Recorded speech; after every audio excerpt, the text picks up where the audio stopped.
Yo guys, it's your boy Dylan alongside with my dad. Yo!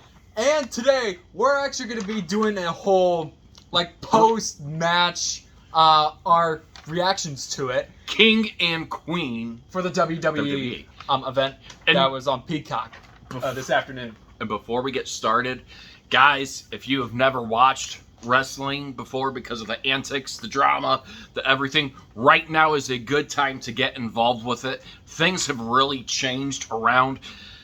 Big changes, especially with Triple H. He has changed how it is, the viewership, the audience, the appealing and everything. And it's really almost like the younger generation of people and older I'm not that old, but older generation is starting to get back in the mix, bringing that older generation back into the game with that younger generation. I think it's exciting for years to come. I think today, first overall reaction, some great matches.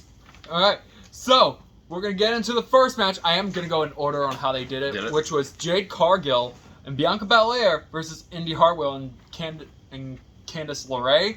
That was for the women's tag team championship. Now, they actually did that before the main whole show of things. And at the ending was actually really interesting. How Jade Cargill had, I believe it was Indy Hartwell. Yeah. It was either that or Indy Hartwell's the one with the color. I think that was Indy Hartwell. That's Candice LeRae. Candice LeRae. And how, Indy Hartwell went down. Then Bianca Belair just kicked Indy Hartwell. And that basically makes it like a suplex move that Cargill did. And that was the move that basically retains the titles for Jade Cargill and Bianca Belair, and that was one of the coolest moves I think I've seen today. I think it was really cool. It was very unique. I mean, you have the EST showing why she's the EST. She's formed up with Jade Cargill. Two excellent wrestlers. We're seeing a lot more Jade Cargill now, which is awesome because we're going to probably see her in the next years, probably for a title shot there. But that being said, great matchup. I think it was really transitioned very well. Bianca Belair with the injured leg, still being able to come over that and everything. Whether it was injured or was it really not injured, I don't know. You have to kind of go in with it. But it was a great matchup. I think they stacked that perfectly well there. Ultimately, excited. Bianca Belair and Jade Cargill do retain. That's kind of what I expected, but it was a great match overall. I think they stacked that match really good for the picks. All right, now we get to the actual main show things, and that's Liv Morgan versus Becky Lynch. Yes, they did. That was another interesting match until Dominic Mysterio came out and helped. Technically, what he did was he grabbed a steel chair and was going to give it to Becky Lynch because he probably wanted Becky Lynch to get disqualified. But that basically just helped Liv Morgan beat Becky Lynch to become the new Women's World Champion. And I'm pretty sure Rhea Ripley, if she would have saw that, she is probably not happy about that after what Dominic Mysterio did. I don't know. There's a lot of things that I think about that. That's one match you said that Becky Lynch was going to win. Yeah, right? so I'd be 1-1 right now. I said Liv Morgan was going to win. I like both wrestlers. I really do. Nothing against Becky Lynch. I just think Liv Morgan... there's a couple things here. First and foremost, she was really up for that. Then, she got injured. So forth, she tried to beat Becky Lynch last time for it and lost. And this was kind of her revenge tour to try to show everything. And she really was able to do it. Dominic Mysterio, that is very interesting how he played out and why he was out there. It will be rather interesting to see. My only assumption, and keep in mind these could be a conspiracy theory or just an assumption, and it's great to have things of that. My guess is Rhea Ripley is on her way back. So is Rhea Ripley up for a title shot? Because when she said she gets back, she wants to challenge for that title. She wants to go on her revenge tour too. She's injured. She had to get rid of it. So was the question of things, was Dominic Mysterio trying to help Becky retain? Therefore, Rhea Ripley would have an upper edge against Becky Lynch because she has really wrestled her before. I'm not. Has Liv Morgan wrestled Rhea Ripley before? I think she has. She has. Yeah, I really haven't seen much of that. Maybe she thought she has the upper edge over Becky Lynch over Liv Morgan. I don't know, but that's going to be really exciting to see how that happens. Overall, and again, a great match between both. It came down to that chair though being utilized, and that's ultimately what helped Liv Morgan win. Congratulations to Liv Morgan. She is your new women's champion. All right, now we finally get into the men's stuff with Chad Gable, Bronson Reed, and Sami Zayn. Now, this is the one that I actually called that Otis was going to get payback, because in the match, Chad Gable, he actually did it. He actually, if that was actually real, oh my goodness, he actually suplexed. Again, this is if it was actually real. 550 pounds. 15 plus pounds of Bronson Reed and Sami Zayn together, but Chad Gable slapped Otis a couple more times, and then while Chad Gable was telling him to kick Sami Zayn moved out of the way while Otis was getting ready to kick, and with that Otis kicked Otis. Or well, yeah, that the arm grab. Yeah, he did one of those arm grabs, and while Sami Zayn was in the ring, he did the kick on Bronson Reed, and Sami Zayn is still your Intercontinental Champion. And you said something interesting that kind of made me think about that. It was going to come down to Otis. It was going to come down to Otis and what he was doing. The question is, was he trying to help? He was trying to help. I think the guy that he was trying to help with.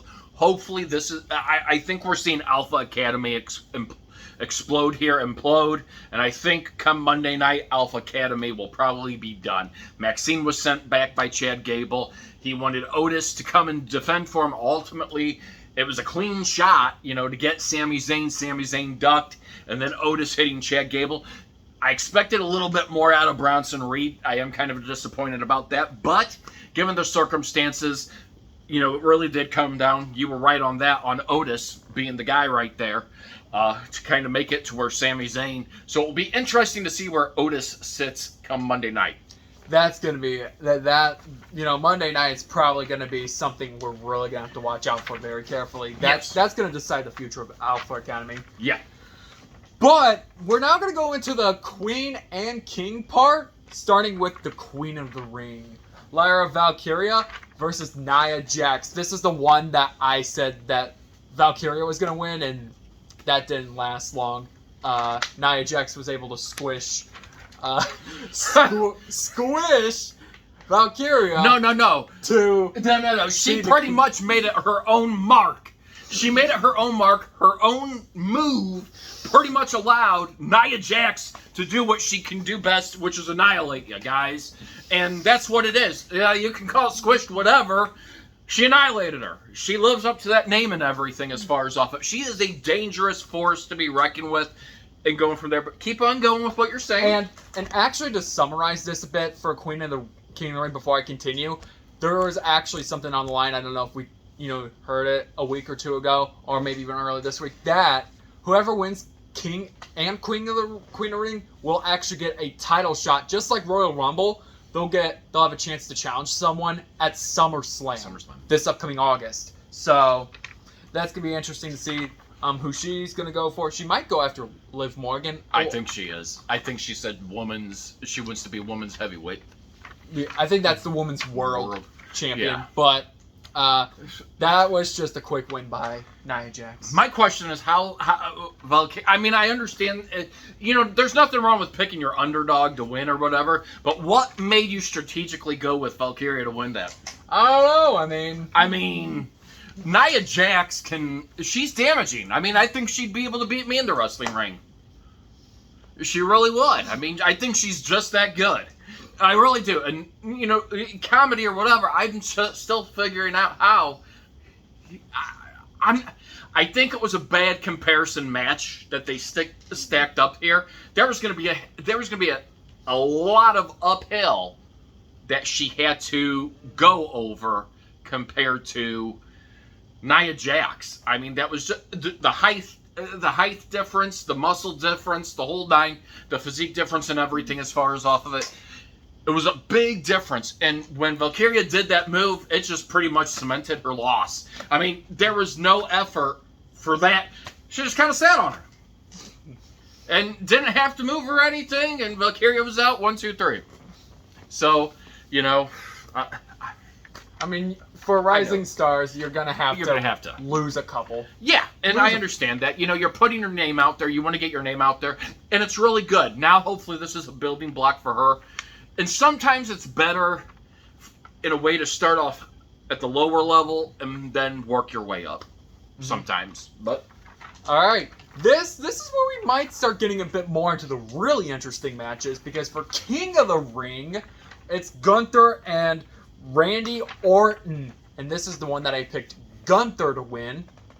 And Gunther, he was just going after Randy Orton. Randy Orton had a failed RKO. You know, and unfortunately his leg was still bothering him. Injured from last night. Yeah, but you know, Randy Orton was still able to do a couple RKOs, which that was nice. But one of the RKOs, the second RKO, he was, I guess, a little bit too late to get after to Gunther. So Gunther was able to turn him around and get the pinfall to become the King of the Ring. And he's already stated who he's going after. He's going after the World Heavyweight, which currently the holder of the World Heavyweight is Damian Priest. Yeah. For the World Heavyweight. So he already knows who he's going after next. I like the ambition out of both of them. I picked Randy Orton to win that one. It was a good match overall. There were a lot of failed opportunities on Orton, and Gunther just kind of really showed why he is the ring general in general. Now he can call himself the King General. Hopefully he changes his ring name to King General. King General. But he let's face it, as much as you can't like the guy is a star. I don't care what anybody says, you know, no shame in the loss. Congratulations to Gunther for the win. He has a lot of skill, and I think that's what makes him aggressive out there. Randy Orton kind of showed that slower pace and everything. Whether the knee was bothering him, you could really see it, the failed RKO. You got to capitalize on that, especially against a guy like Gunther. Gunther will tear you apart any way he can find to pick that hole and that opportunity. He is just that good, guys. He really is. Go ahead. And who knows if some of those chops that you see by Gunther can actually, you know, kind of be a little bit painful. You know, how he kind of slaps you really hard. Yeah. For all you know, that those could be painful, but again, this is WWE. Who knows? It might not be that painful. It might be painful. Who knows? But now, this is where we get into the Undisputed Championship.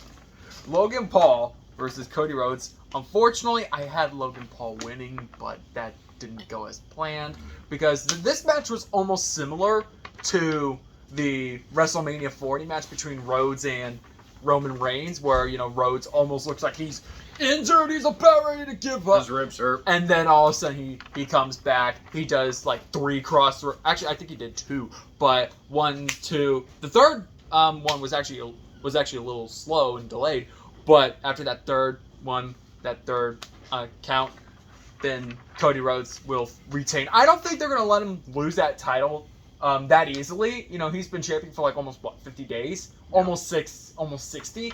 So he's been champion for a little bit now, and you know, I don't think he's gonna lose it that easily. I think they may, like you said, they may let him reign for like, I think at minimum, maybe a year.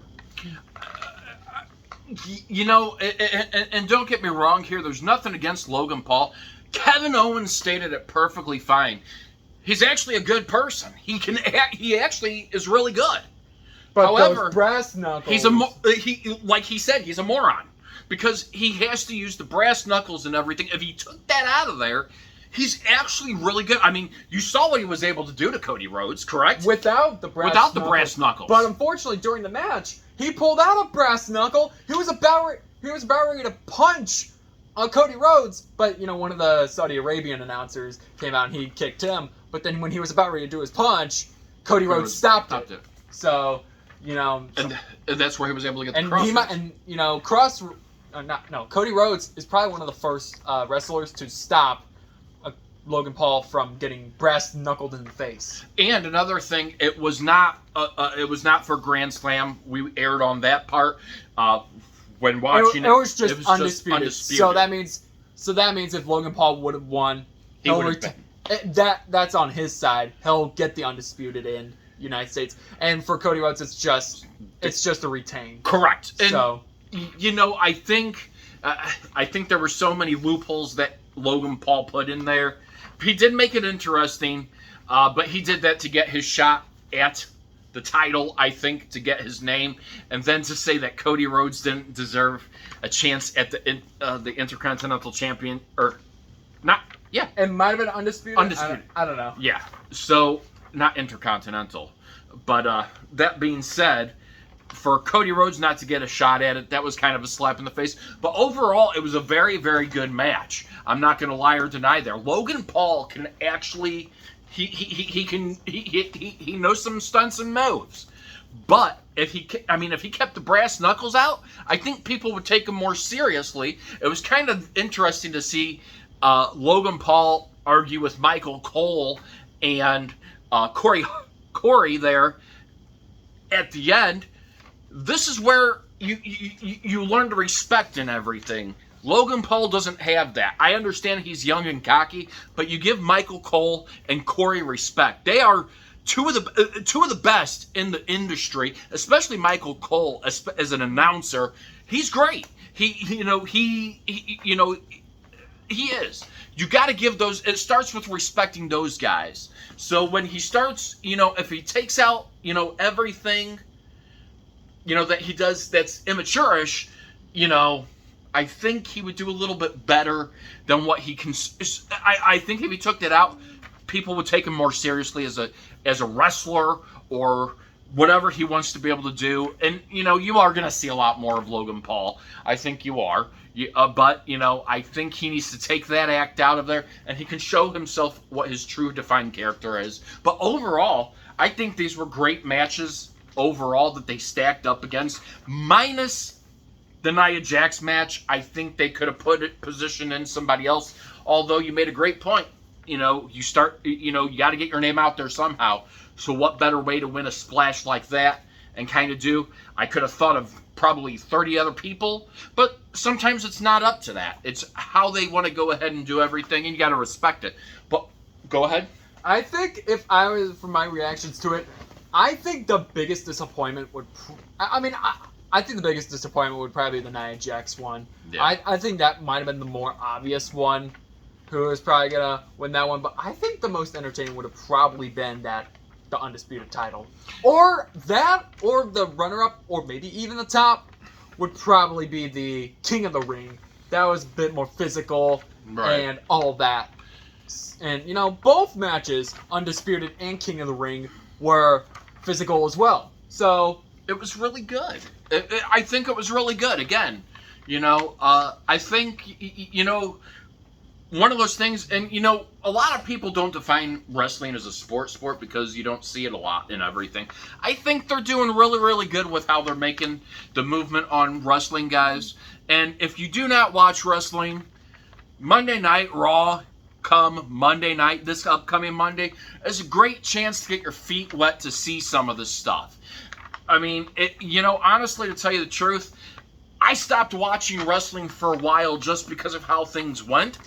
And just up until a couple of years ago, I really got back into it. And I think it was really when we started to see more of Cody Rhodes getting involved with things. I think that's when we really started to. It was very early 2023 when we really kind of started watching wrestling. We would watch it off and on between 2020 and 2022. 2022 we started getting a little bit more, but 2023 is really where things got a little bit bigger with it. And I think it's turning out great. I think what they have the target audience towards, I think they're doing the right thing. And look, you as much as anything, Triple H, he's a proven person out there. I think they have the correct person as their chief content creator right there. He is doing all the right stuff. I think Adam Pearce is doing a great job as the Raw manager, and Nick Aldis is doing a great job as SmackDown. It's going to be really interesting to see how the bloodline shifts and everything. A lot of people are saying the Tribal Chief is on his way back. I'm interested to see if he's going to start sparring with Solo Sikoa and see if something goes out of that. But we'll see what happens in the near future. But until then, that'll do it for today's video. If you guys want to see more WWE content or anything else, then please smash the subscribe button. We are inching closer to 900 subscribers. Smash that like button. Comment, like I said, comment if you want to see something else. Until then, I will see you guys in the next video. Peace out.